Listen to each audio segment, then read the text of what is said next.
যখন কোনো পুকুর মজে যায় তখন সেটাকে কি করতে হয়? সংস্কার করতে হয়। যখন রাস্তা নষ্ট হয়ে যায়, বলে না সংস্কার করতে হবে। পুরনো বাড়ি যখন ভেঙে চুরে নষ্ট হয়, বলে না ওই বাড়িটা সংস্কার করতে হবে। তো আমাদের জীবনে দশবিধ সংস্কার রয়েছে। যেমন গর্ভধান সংস্কার, এই যে স্বাদ হবে এটাও একটা সংস্কার, মুখে প্রসাদ অন্নপ্রাশন হবে সেটাও একটা সংস্কার, বিবাহ সংস্কার। কেন এই সংস্কার করতে হবে? যখন রাস্তাটা বা পুকুরটা মজে যায় তখন বলা হয় সংস্কার করতে হবে, কিন্তু যখন সেটা ভালো থাকে তখন কি কেউ বলে? সংস্কার মানে পুনরায় ব্যবহার উপযোগী করে নিয়ে আসা। তাহলে যখন ব্যবহার উপযোগী থাকে তখন তো মানুষ বলে না সংস্কার করতে হবে, রাস্তাটা সারাই করতে হবে। সে কথা কখন বলে? রাস্তাটা যখন নষ্ট হয় তখন বলে। তাহলে এই কলিযুগে আমাদের দশবিধ সংস্কার করতে হবে, এটাই শাস্ত্রীয় অভিমত। সেই যে বৈদিক সংস্কৃতি, যে শান্ত শৃঙ্খলিত উদ্বেগ শূন্য যে শান্ত জীবন, সেই জীবন থেকে আমরা অনেক সরে গেছি। সেই বৈদিক সংস্কৃতি কি ছিল? গীতা ভাগবতম অনুযায়ী সাধু মুনিরা যেমন আচার্যরা বলতেন সেই অনুযায়ী সুন্দর শৃঙ্খলিত একটা জীবন ছিল। কিন্তু সেই শৃঙ্খলিত বৈদিক নিয়ম কানুন বহির্ভূত হয়ে যখন ওসব কুসংস্কার, ওই গীতা ভাগবতম মানি না, আমরা আধুনিক, আমরা বিজ্ঞানের সভ্যতায় পদার্পণ করেছি, নিজেদের ইচ্ছে মতন চলছি, তখন সমস্ত কিছু সেই ভেঙে যাওয়া রাস্তার মতন আমাদের জীবন উবড় খাবড়, মানে বোঝেন, গর্ত, উঁচু নিচু মরণ ফাঁদ তৈরি হয়েছে। দুঃখ যন্ত্রণাময় পুকুরগুলো পুরো শ্যাওলা, কচুরিপানা এবং মজে যাওয়া নদীর মতন হয়ে পড়েছে। তাহলে নতুন করে সংস্কার করতে হবে, এটাই মহাজনদের অভিমত। সেই সংস্কার না করলে পূর্বের মতন শান্ত শৃঙ্খলিত আনন্দময় জীবনে আমরা কিছুতে ফিরে যেতে পারছি না। কি মারাত্মক সমস্যা আমাদের গ্রাস করছে। আজ যিনি সন্তান সম্ভব, আগামীতে সন্তান হবে, একে তো আমরা গর্ভস্থ সন্তানকে হত্যা করে ফেলছি। মায়ের যখন একটা ছেলেকে কেউ শাসন করছে, স্কুলে যখন সন্তান যাচ্ছে পড়াশুনো করতে, মাস্টাররা যখন শাসন করছে তখন তার বিরুদ্ধে কত নালিশ, কত অভিযোগ হচ্ছে। কিন্তু মা যখন তার গর্ভে হত্যা করছে তখন কি চিন্তা করে দেখছে? কিন্তু যাতে সেই গর্ভস্থ ভ্রূণ হত্যা হয় সেই জন্য নিয়ম কানুন ওষুধ যেন সরকার চোখে আঙুল দিয়ে বলছে হত্যা করো, হত্যা করো, হত্যা করো। কি একটা সমাজ পরিস্থিতি, মানসিকতা, আধুনিকতা এসে আমাদের সুন্দর জীবনকে গ্রাস করছে। যে ভ্রূণ হত্যার রূপ এক গভীর পাপে আমাদেরকে গ্রাস করছে, চিন্তা করে দেখেছেন? এবং সেই সন্তান জন্মাবার পরে যে শান্ত শৃঙ্খলিত পিতা মাতার বাৎসল্যরূপ ছাদের একটা শান্ত আশ্রয় পাবে, সেই আশ্রয় আজ নেই। পিতা মাতা আছে কিন্তু সন্তানরা জানে যে পিতা মাতার পরিস্থিতি আজ প্রত্যেকটা ঘরের পরিস্থিতিটা কি। সন্তানরা যে সুন্দর নির্ভয় শান্ত, কি বাবা মায়ের কোল আর বাবা মায়ের হাত ধরে থাকা সন্তান নির্ভয় হয়। কিন্তু আজ পিতামাতা যে পরিস্থিতি এবং যে বিষয়ের দিকে এগোচ্ছে তাতে সুন্দর সামাজিক একটা ফুলের মতন পরিবেশ কিন্তু তারা একদমই পাচ্ছে না। তাই আমাদের ভাবা কর্তব্য, ভালো সন্তান পেতে গেলে আমাদেরকে নিজেদেরকে সংস্কার করা কর্তব্য। তাই দেখুন, এই গর্ভস্থ শিশু গর্ভে যখন থাকেন তখন থেকে মায়ের কর্তব্য, একে তো একদম প্রথম থেকে একজন কন্যাই হচ্ছে পরবর্তীতে মা এবং একটা পুত্রই হচ্ছে পরবর্তীতে পিতা। তাই প্রথম থেকে তাদের ধার্মিক শিক্ষা গীতা ভাগবতম অনুযায়ী শিক্ষা প্রদান করা কর্তব্য। তথাপিও যখন গর্ভে সন্তান থাকছে তখনই মায়ের কর্তব্য বা পিতার কর্তব্য সুন্দর শৃঙ্খলিত নিয়ম নীতি অনুসারে জীবন যাপন করা। কিন্তু গর্ভস্থ শিশু গর্ভে থাকা অবস্থায় তার 75% মস্তিষ্কের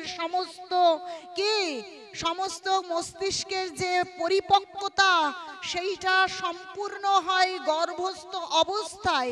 সেই কারণেই যখন দেবতাদের সঙ্গে অসুরের যুদ্ধ বেঁধেছিল, হিরণ্যকশিপু ছিল দৈত্যরাজ হিরণ্যকশিপু, তাকে পরাস্ত করে কি করেছিল, সকলকে বন্দী করে নিয়ে যাচ্ছে। তিনি তো চলে গিয়েছেন মন্দর পর্বতে তপস্যা করতে, কিন্তু হিরণ্যকশিপুর যে স্ত্রী কয়াদুকে ইন্দ্র বন্দী করে নিয়ে যাচ্ছিলেন। কিন্তু পথিমধ্যে নারদ মুনির সঙ্গে দেখা হয়েছে। তো নারদ মুনি বলছে, ইন্দ্র তুমি এ কি করছো, অবলা নারীকে তুমি এরকম করে বন্দী করে নিয়ে যাচ্ছ। বলছে যে এই নারী হচ্ছে হিরণ্যকশিপুর স্ত্রী, এর গর্ভে হিরণ্যকশিপুর বীজ, অর্থাৎ এও দৈত্য হবে। তো এর পিতা এইরকম দৈত্য, আর এই সন্তানও দৈত্য হবে, আবার আমাদের সঙ্গে যুদ্ধ করবে। অতএব একে বন্দী করে নিয়ে যাচ্ছি, এই শিশু সন্তান যাতে দৈত্য না হতে পারে।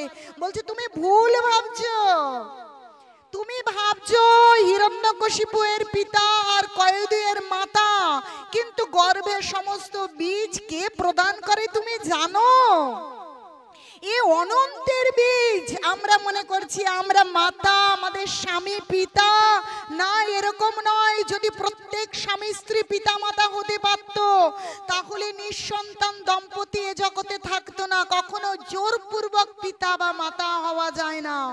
ওই গর্ভে বীজ, প্রকৃত বীজ প্রদান করানো হচ্ছে ভগবান কর্তৃক।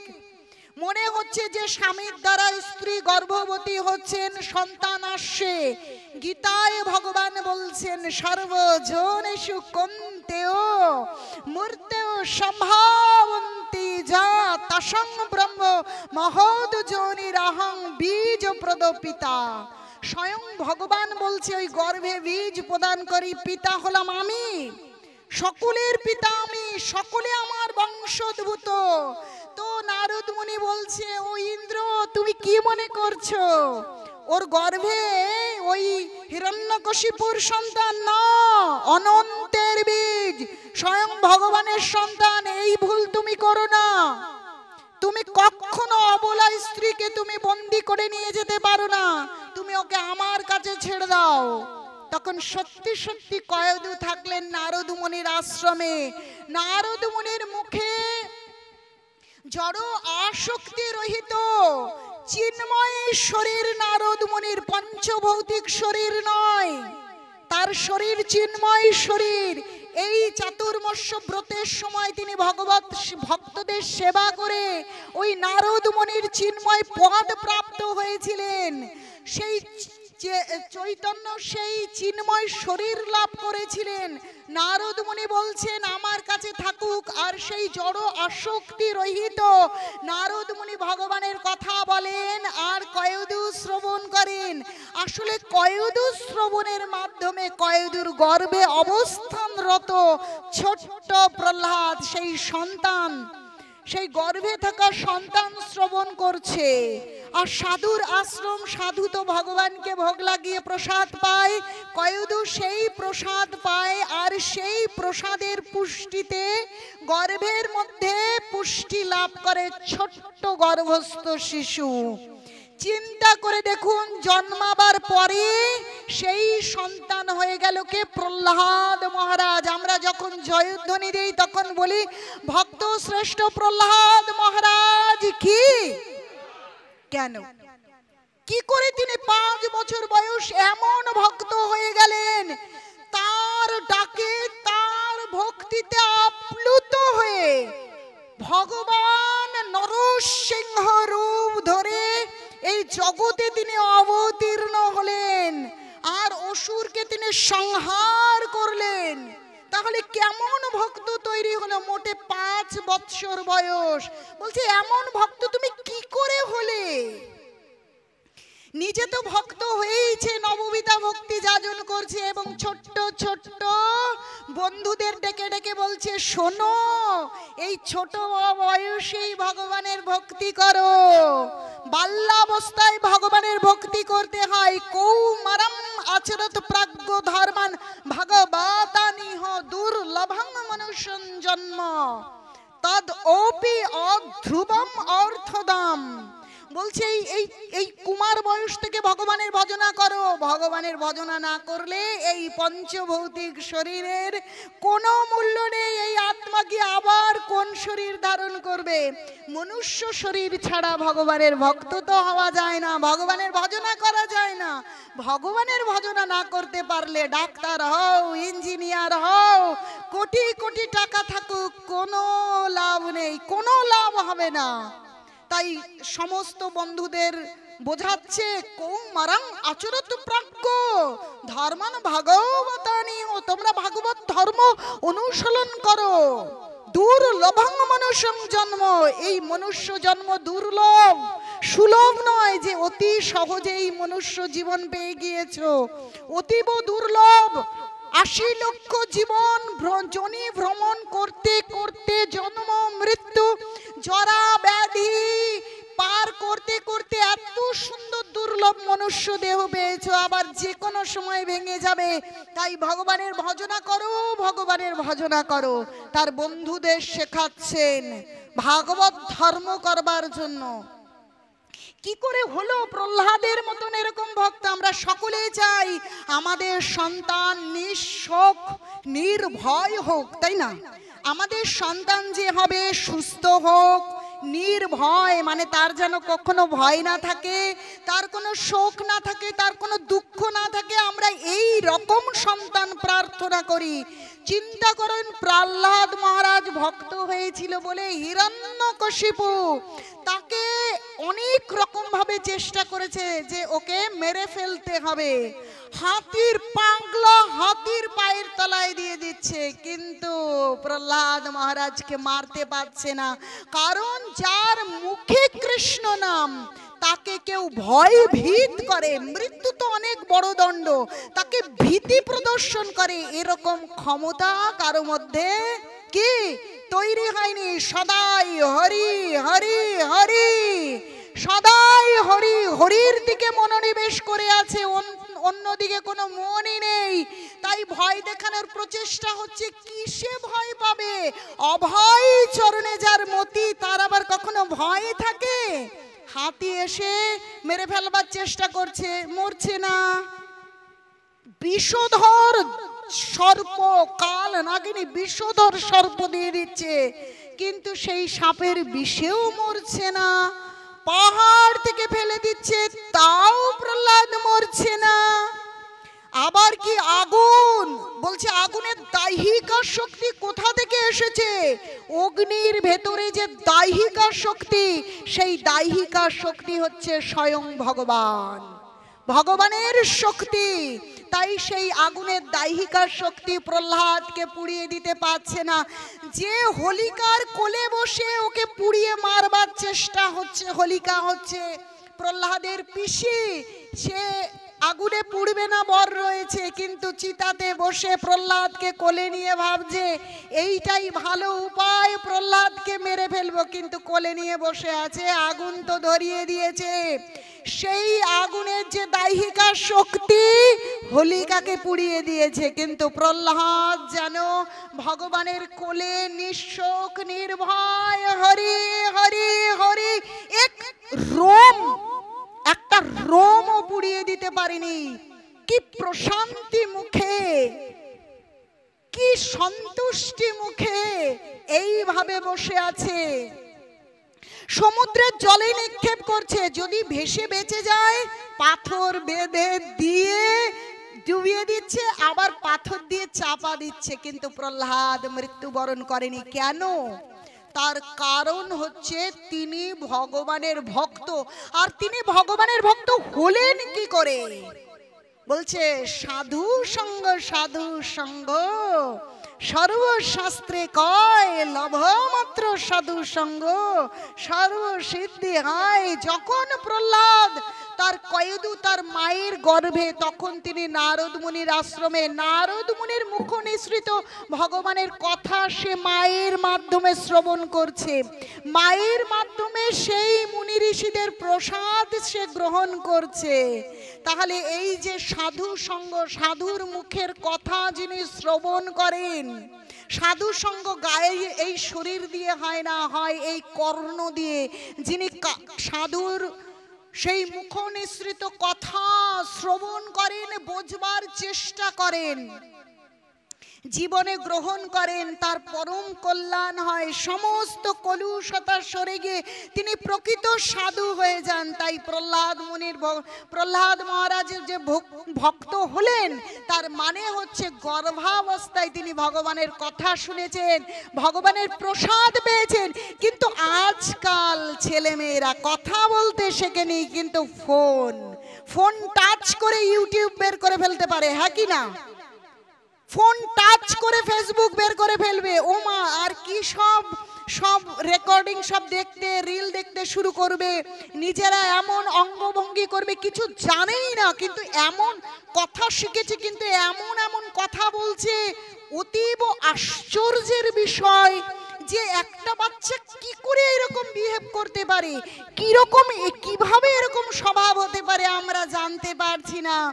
ওইটা কোনো বাচ্চার কারণে হয়নি। যখন গর্ভস্থ সন্তান, তখন মা তার বাবা তার পরিবারবর্গ যেভাবে কথা বলছে, যে বিষয়ে কথা বলছে, ফোনে তার মা যা শুনছে, তার পাশে তার বাবা যা শুনছে, গর্ভস্থ সন্তান যেমন প্রহ্লাদ মহারাজ কয়েদুর গর্ভে বসে নারদ মুনির মুখ নিঃসৃত কথা শুনে ভক্ত হয়ে গেছে, তেমনি এই কলিযুগে গর্ভস্থ সন্তান তার মায়ের ব্যবহার, ফোন, কথাবার্তা সমস্ত কিছু কি একদম তার কাছে প্রেরণ হচ্ছে। আর গর্ভাবস্থায় সে পরিপক্কতা লাভ করছে, বেরিয়ে এসে সে কি করবে সেই জিনিসগুলো যখন হাতের কাছে পেয়ে যাচ্ছে, কি কখনো কিন্তু হরে কৃষ্ণ বলছে না, হরি বল বলছে না। কিন্তু সপ্তম মাস যখন গর্ভে, তখন ভগবানের সঙ্গে এই গর্ভস্থ ভ্রূণের দেখা হয়। কারণ এই রক্ত, মল, মূত্র, এই অন্ধকার গর্ভে থেকে সন্তান ভীষণ কষ্ট পান।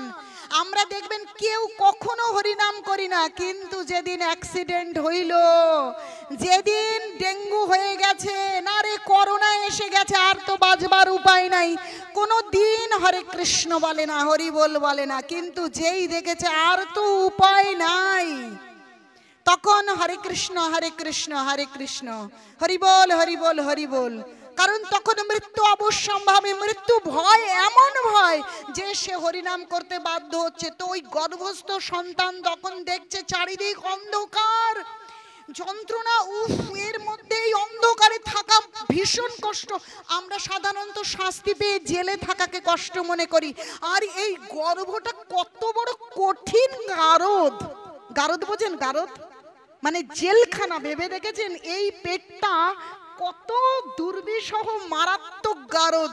এই গারদে যখন সেই শিশু রয়েছে, তখন কি যার ইচ্ছে আছে সেও ভগবানকে ডাকছে, যার ইচ্ছে নেই ভগবান কৃপা করুন, এই অন্ধকার থেকে আমাকে মুক্ত করুন। তো তখন ভগবান আসেন, বলছে কায় মন বাক্যে আন্তরিক হয়ে যদি ভগবানকে প্রার্থনা করে, তাহলে ভগবান তার প্রার্থনা শ্রবণ করেন। যখন ভগবান আসে, তখন বলছে তুমি এমন করে চেঁচাচ্ছ কেন, এত আতুর আরতি জানিয়ে আমাকে ডাকছো কেন, আমাকে উদ্ধার করুন, এই অন্ধকার পুজ, নোংরা মল মূত্র, এই অন্ধকার জগৎ থেকে আমাকে মুক্ত করুন। বলছে মুক্ত হয়ে তুমি কি করবে? তখন তো উপায় নেই, এদিক সেদিক বললে তো আর মুক্ত করবে না। হা কৃষ্ণ, হা জগন্নাথ, আমি বেরিয়ে গিয়ে তোমার নাম করব, কিন্তু বেরিয়ে এসে কি সব ভুলে যাচ্ছে। কারণ ওই মা বাবা যেমন যেমন কাজ করেছে সেই পরিকল্পনা তার মাথার মধ্যে সেটিং হয়ে রয়েছে। ফোনে সব সেটিংই আছে, জাস্ট একবার দাবালেই কি চলে আসবে, তো ইউটিউব চলে আসবে, ফেসবুক, হোয়াটসঅ্যাপ, সেই কি সব কিছু চলে আসবে, আসবে না?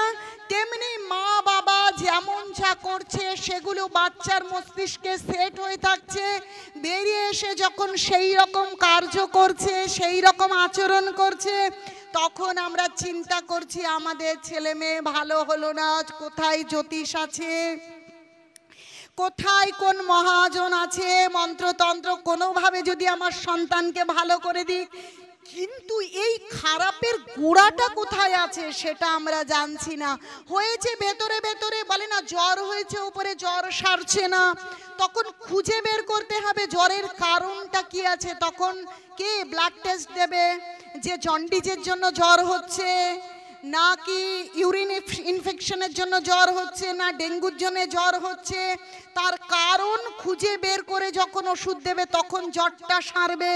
তাহলে আমাদের যে ভালো সন্তান হচ্ছে না, ভালো ধার্মিক মানুষ হচ্ছে না, মানুষ MA BA MSc MCom doctor engineer প্রত্যেক বাড়িতে শিক্ষিত মানুষের হার প্রতিনিয়ত বাড়ছে, কিন্তু দ্বন্দ্ব কোলাহল অশান্তি আর কি ঘর তো পুরো নরকের দ্বার তৈরি হয়ে যাচ্ছে।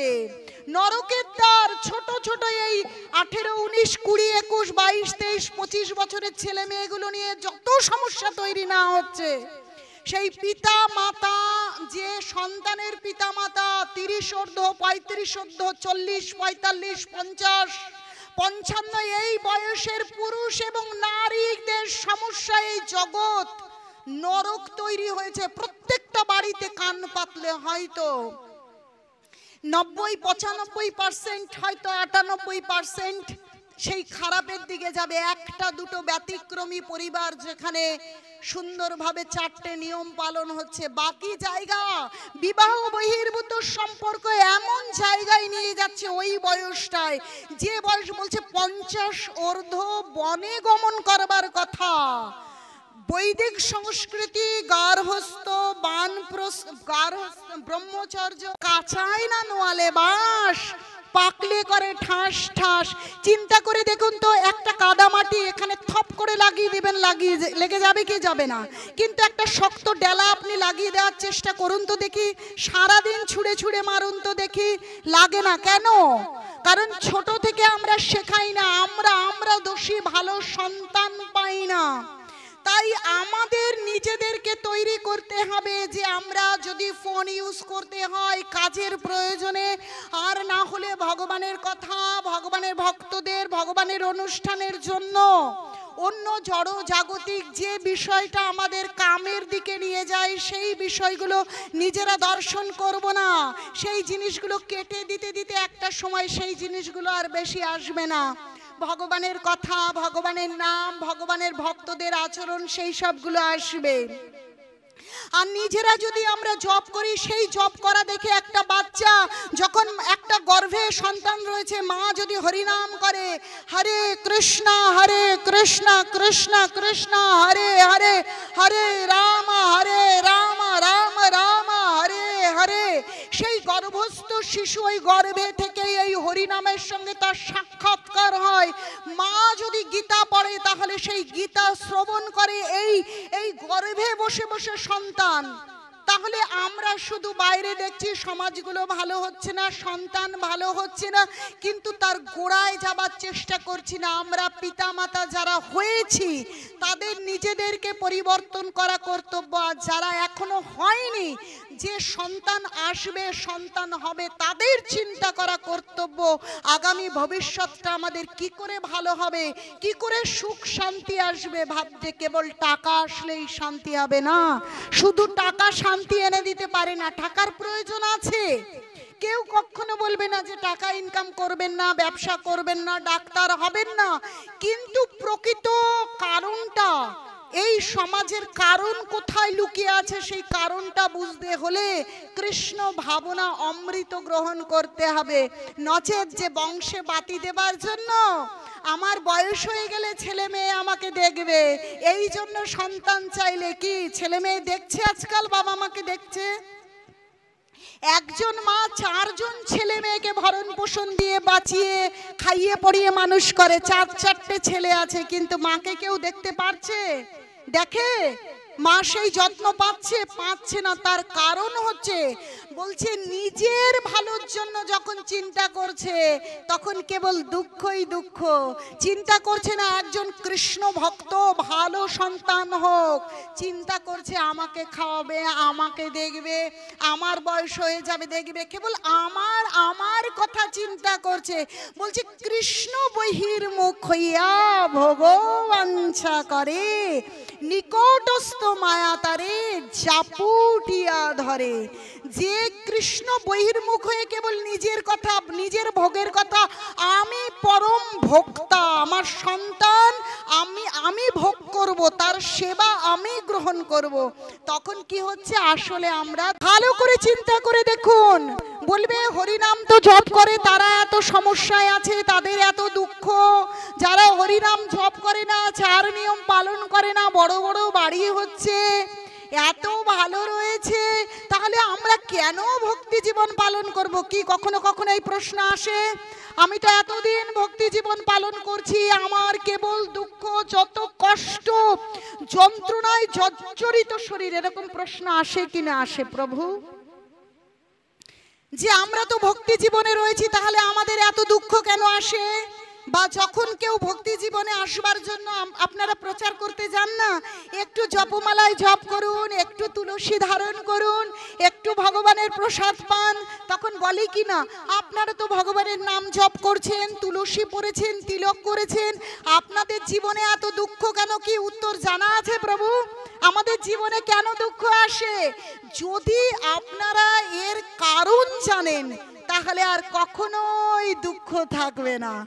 যে আমরা ভক্তি জীবন পালন করছি, আমরা দুঃখে আছি, আর যারা ভক্তি জীবন পালন করছে না, তাদের কত ধন সম্পদ হচ্ছে, ব্যবসা যেন কি সেই আঙুল ফুলে কলা গাছের মতন হচ্ছে, গাড়ি হচ্ছে, বাড়ি হচ্ছে, কি চিন্তা হয় কি হয় না? আমরা ভক্তি করে আমরা এত খারাপ আছি কেন? প্রশ্ন আসে কি আসে না? তার কারণ বলি, শোনেন, আপনাদের প্রত্যেকের, আমাদের প্রত্যেকের সুকৃতি এবং দুষ্কৃতি, ভালো ফল এবং ভালো কর্মের ফল, খারাপ কর্মের ফল, দুই সঞ্চয় কৃত রয়েছে। পূর্বে করা যে কর্ম, তার ভালো ফল এবং খারাপ ফল দুটোই আছে।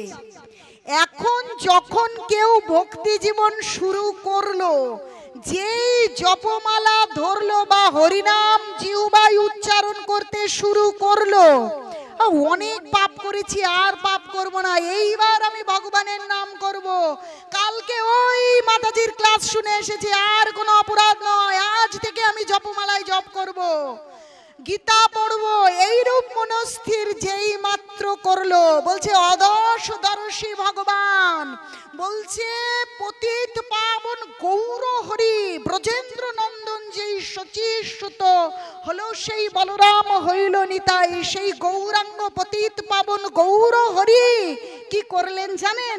তার সুকৃতি এবং দুষ্কৃতি, তার যে খারাপ কর্মের ফল রয়েছে, একদম সুইচ, এই কারেন্টের বোর্ডে সুইচ চাপ দেবার মতন সুইচটা টিপে দিল, সব খারাপ কর্ম একদম লাইন দিয়ে তার জীবনে ভর করলো।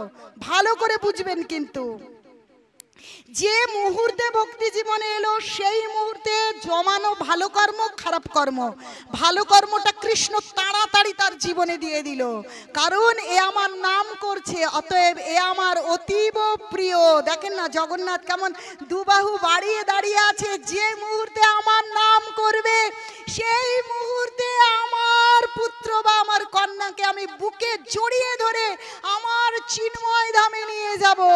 এখন খারাপ কর্মের ফল থাকলে তো নিয়ে যেতে পারবে না, তাই তাড়াতাড়ি করে পূর্বের জমানো রাশিকৃত এই জন্ম নয়, পূর্বে বহু বহু জীবন, এমনকি 50 জীবনেরও পূর্বে, কারণ লক্ষ লক্ষ জনি ভ্রমণ করে মানব জীবন পেয়েছি। কোন জীবনে কোন পাপ খারাপ কর্ম জমা হয়ে আছে, তাড়াতাড়ি কৃষ্ণ সেই কর্মটাকে সরবরাহ করে, খারাপ কর্ম তাড়াতাড়ি ধুয়ে যাক, আর আমার প্রিয় পাত্র আমার কাছে আসুক। চিন্তা করে দেখুন, পরীক্ষিতের পুত্র কি ছিল? এই সেই অভিমন্যু। অভিমন্যু সেই উত্তরার গর্ভে কি করে না, অভিমন্যুকে, অর্জুনের পুত্র অভিমন্যুকে কিভাবে যুদ্ধক্ষেত্রে মৃত্যুবরণ করতে হয়েছে। টুকরো, এক একটা অঙ্গকে টুকরো টুকরো, যে এত বড় রথী মহারথী ধার্মিক পুরুষ কি করে এত মৃত্যুবরণ করলো, যে তার যে শরীরকে এত টুকরো টুকরো কণা কণা করা হয়েছিল, তার পূর্বের সমস্ত কষ্ট একবারে দিয়ে কৃষ্ণ তাকে তার কাছে নিয়ে গিয়েছিল। চিন্তা করে দেখুন, এই কারণেই সেই গান্ধারীর 100 পুত্রকে একবারে দিয়ে তার কি 100 পুত্রের যন্ত্রণা এক জীবনেই যন্ত্রণা দিয়ে দিয়েছিল। গান্ধারী ভক্ত ছিলেন, তিনি শৈব ছিলেন, শিবের অনুগত ছিলেন। তাহলে আমরা যখন ভক্তি জীবন পালন করব ভগবান কৃপা পূর্বক, ওটা কিন্তু আমাদের খারাপ নয়, তাড়াতাড়ি আমাদের যা কিছু খারাপ আছে একদম ধুয়ে মুছে প্রেরণ করবে। আর অদ্ভুত অদ্ভুত দুর্ঘটনা, খারাপ জীবনে যেন একদম কালো মেঘের মতন, কালো মেঘ যেমন সূর্যকে ঢেকে দেয়, এই রূপ অন্ধকার আসবে। আর যাদের দৃঢ়তা নেই সেই অন্ধকার দেখে বাবারে ভক্তি জীবনে এসেছি, এত দুঃখ এত দুর্ঘটনা, এই ভক্তি। আর লোকে বলবে এই যে তিলক করছো, এই যে জপমালায় জপ করছো, এই যে ভক্ত হয়েছো, তাই এত দুঃখ এত দুর্ঘটনা এত যন্ত্রণা হচ্ছে, যত পাপ করছো, কি দীক্ষা নেই কিছু নেই, জপ করছো, মাছ খাও জপ করছো, ওই ইস্কনের কথাই এসব করছো, আর পাপ হচ্ছে তাই তোমাদের এগুলো আসছে। কিন্তু ভালো করে বুঝুন, ধুয়ে মুছে পরিষ্কার করছে। কাপড় যখন পরিষ্কার করবেন, কাপড় দিয়ে কি বেরোবে? পরিষ্কার পরিষ্কার জল বেরোবে? নোংরা নোংরা জল বেরোবে, কারণ কাপড় এবার পরিষ্কার হবে। এই দেহ, এই শরীর পরিষ্কার হবে, এই মন, এই ইন্দ্রিয় পরিষ্কার হয়ে শুদ্ধ পবিত্র হয়ে সেই অনাদির আদি গোবিন্দের চরণে আশ্রয় পাবে। তাই সমস্ত মলিনতা এক খুব দ্রুত পরিবেশন হবে। আর যখন কেউ অনাচারী হবে, চলছিল, ধার্মিকও নয় অধর্মও নয়, সুন্দরভাবে চলছে, কিন্তু যখন একটু টাকা পয়সা হয়েছে তার অনাচার বেড়ে গিয়েছে। যখনই সে কোনো রকম অনাচার করা শুরু করলো, 4টে অনাচার হয়। তাসবাসা জুয়া লটারি খেলছে, মদ বিড়ি নেশা গ্রহণ করছে, বিবাহ বহির্ভূত সম্পর্ক, তার মানে তার চরিত্র বলে কিছু নেই, মা বোন পিসি খুড়ি কোনো জ্ঞান নেই। এই রকম যখন কোনো পাপাচারী হচ্ছে, দেখা যাচ্ছে পাপ আচরণ করছে, সবাই জানে ও চরিত্রহীন, সবাই জানে ও নেশা করে, কিন্তু ব্যবসায় উন্নতি, গাড়ি, ও মা, একটা ইয়ন থাকতে থাকতে 10 চাকা হয়ে যাচ্ছে, যাইলো স্করপিও ইনোভা হয়ে যাচ্ছে, আর ভাবছে ওই দেখো এরা ভক্তি করছে, এদের চাল দিয়ে জল পড়ে আর ওদের বাড়ি ইনোভা, তাহলে ও ধর্ম করে কি লাভ হবে?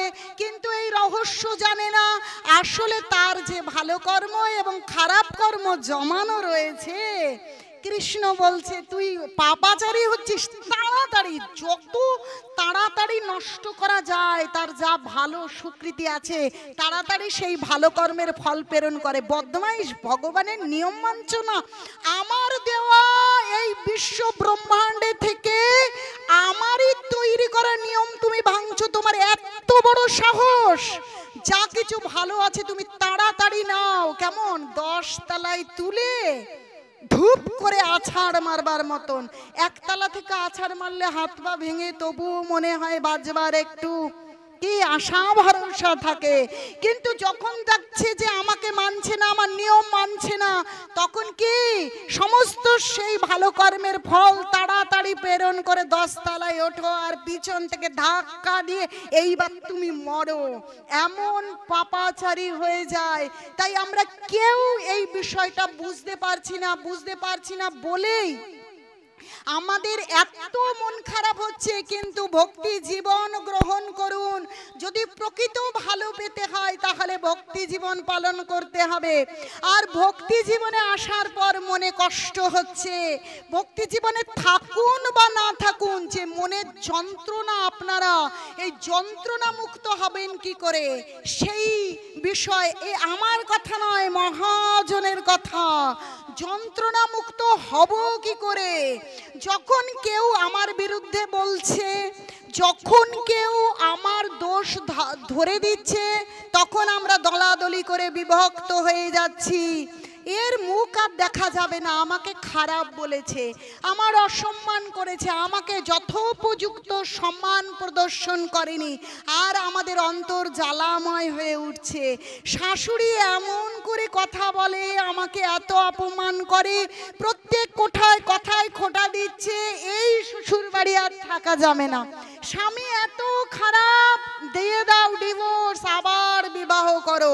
সমস্ত যন্ত্রণার কারণ আমরা গীতা, ভাগবতম, ভগবানের কথা, মহাজনের কথা উপলব্ধি করতে পারছি না। যদি আপনারা উপলব্ধি করতে পারেন, আজকের থেকে দুঃখ সব কি ফুট করে উড়ে যাবে। আপনারা কি চান দুঃখ উড়ে যাবে? উড়ে যাবে?